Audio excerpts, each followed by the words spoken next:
Namaste and welcome to India. My name is Raj Narayan. Today we're going to learn about this great country, its people, and its religious developments during the 7 centuries of 300 to 1000 CE. We will discover India's regional kingdoms, imperial political unification, and great centers of learning and religious development. We will also explore the life in her cities, villages, and homes, and witness a devotional movement that profoundly influenced Hinduism. During this time, India's kings built many magnificent monuments and great temples.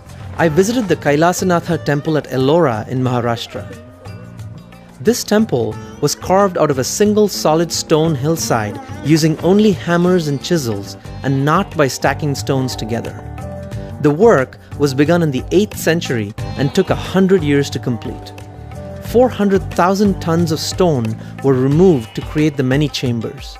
Standing 266 feet high, it is the largest monolithic sculpture in the world. The 2 stairways leading to the main hall of the temple are carved with narrative episodes of the Hindu epics Mahabharata and Ramayana. This is a temple to Shiva, but it also has shrines to Vishnu. Many Buddhist and Jain cave temples are carved into nearby cliffs at Ellora. Ajanta, which is about 75 kilometers away, also has many large Buddhist cave temples. All these were supported by the Hindu kings. These are just some of the magnificent monuments built in a time when empires, religion, commerce, science, technology, literature, and the arts flourished across the subcontinent. Political history. In 300 CE, an estimated 75 million people, a third of the world's population, lived in India. Hindu tradition, culture, scriptures, and the Sanskrit language linked people across this immense and fertile subcontinent. Historians rely on 4 major types of evidence: archaeological studies, official inscriptions on stone or metal, coins, and contemporary texts including stories, poems, plays, and the accounts of foreign visitors. The greatest empire of the time was founded in the 4th century CE by Chandragupta I. His son Samudragupta extended the empire across India and rivaled the Mauryas in dominance over the region after a gap of 700 years. His grandson, Chandragupta II, famously known as Vikramaditya, is considered the most brilliant king in India's entire history. Through his conquests and well-organized government, he forged political unity and peace across his vast empire.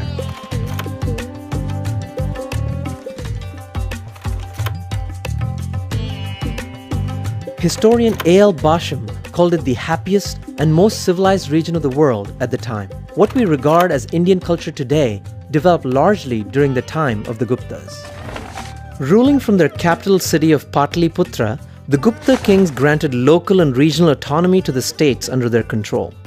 Those far from the capital, such as in southern India, paid tribute but were nearly independent. The empire was responsible for security, major roads, irrigation projects, common welfare, and gave exceptional support to learning and the arts. Gupta culture and economy influenced much of Eurasia, notably China and Southeast Asia. The Gupta Empire declined in the late 5th century because of internal conflict and invasions by Central Asian Hunas, or Huns, who had conquered Indian territory east of the Indus to central India early in the 6th century CE. However, by the mid-6th century, Hindu rulers united and drove the Hunas out of India. India received many foreign visitors during this time. The most important were the Buddhist monks Faxian and Shenzang, who left us fascinating reports. Faxian came to India by the Silk Road from China in the 5th century and stayed in India for 13 years, wrote an account of his visit, and returned by sea. He reported, "Charitable institutions are numerous and rest houses for travelers are provided on the highway. In the cities and towns of this country, the people are rich and prosperous and seem to emulate each other in the practice of virtue. Another monk and chronicler, Shenzang, left China in 629 for India and returned after 16 years. He has left us the most complete account of the Indian subcontinent of his time.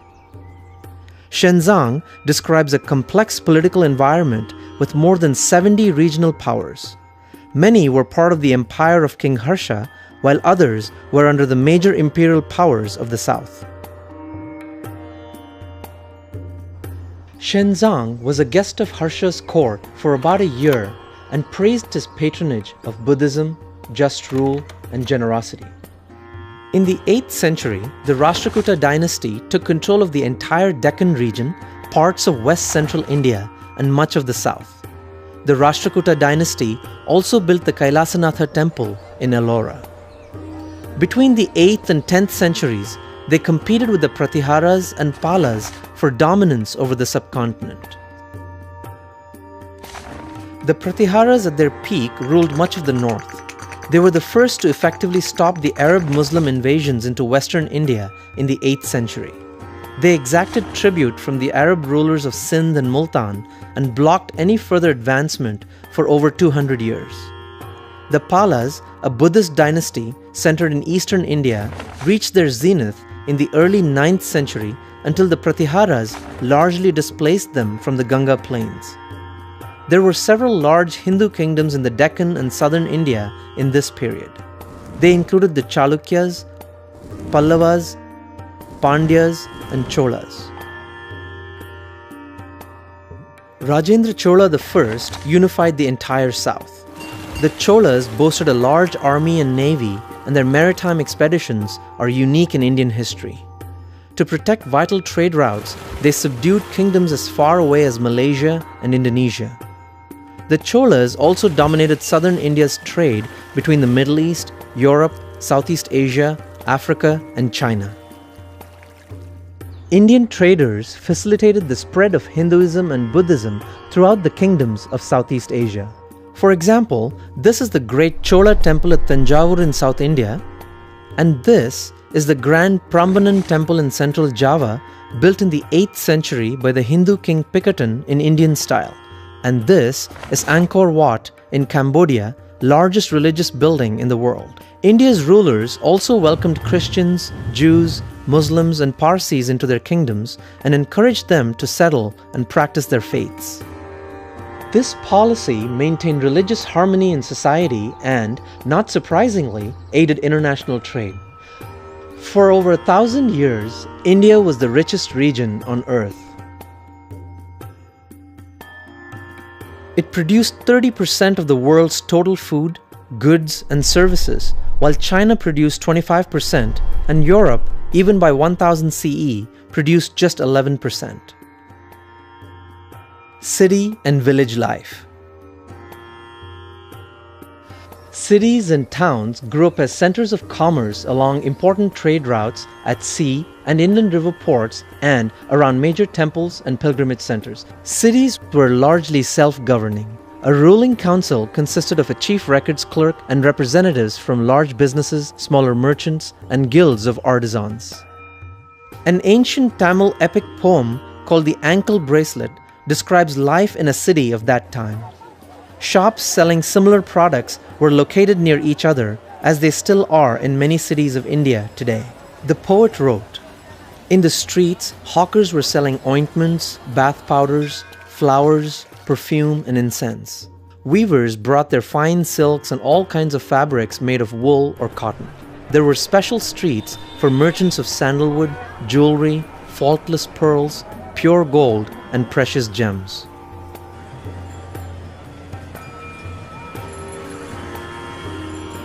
One could see coppersmiths, carpenters, goldsmiths, tailors, shoemakers, and clever craftsmen making toys out of cork or rags, and expert musicians who demonstrated their mastery of the 7-tone scale on the flute and the veena.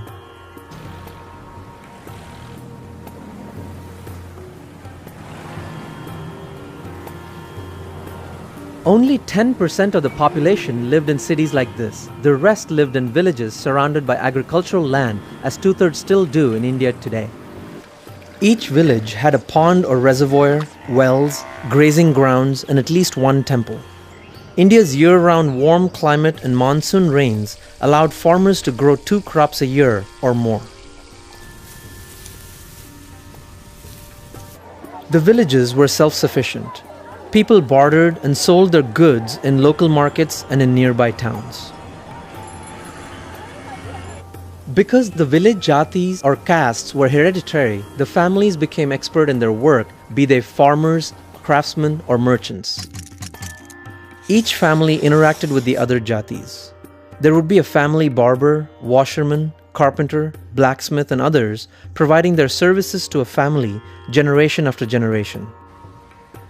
Each village was self-governed by an assembly of 5 elder men called the panchayat.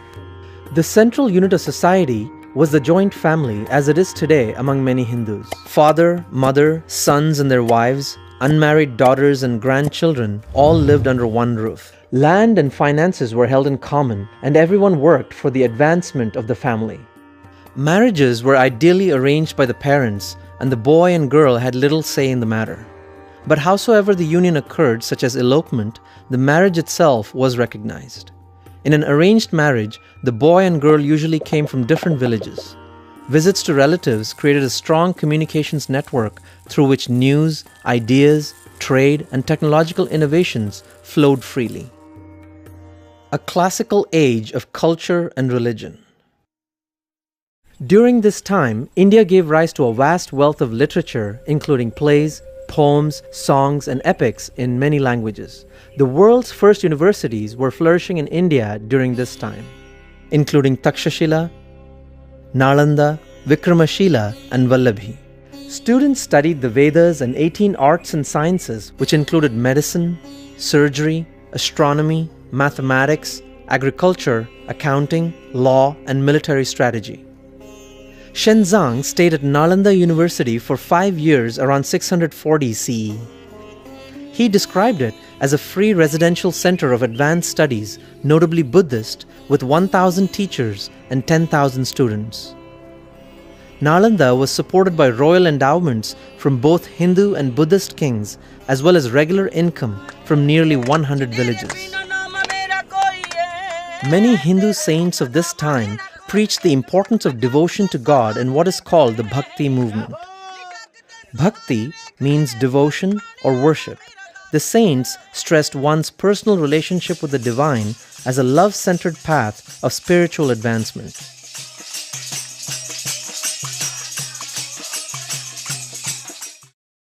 All over India, great Hindu temples were built or expanded between 300 and 1000 CE. Many are in large cities such as Somnath in the west, Ujjain in central India, Varanasi on the river Ganga in the north, Puri in the east, and Kanchi and Madurai in the south. Today, these remain powerful places of worship. Life in cities and villages centered around the temples, which were places of worship, scholarship, education, and the performing arts. During festivals, thousands of people pilgrimage to the most famous temples, as they do to this day. This flow of visitors helped local economies and spread cultural practices and religious belief throughout the nation. The period from 300 to 1000 CE was a golden age in India. The Sanskrit language with its many treasures on religion, philosophy, law, and the epics spread throughout not only India but most of Asia.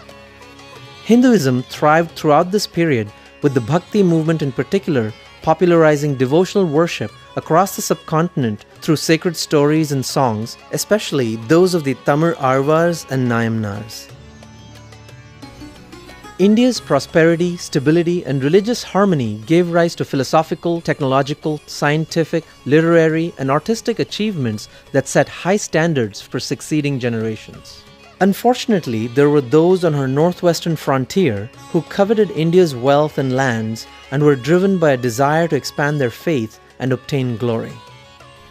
In part 3, we will tell the sad tale of how India suffered first from periodic raids of royal cities and rich temples for plunder, followed by the sustained conquest of large regions in pursuit of political power and religious dominance. Namaste.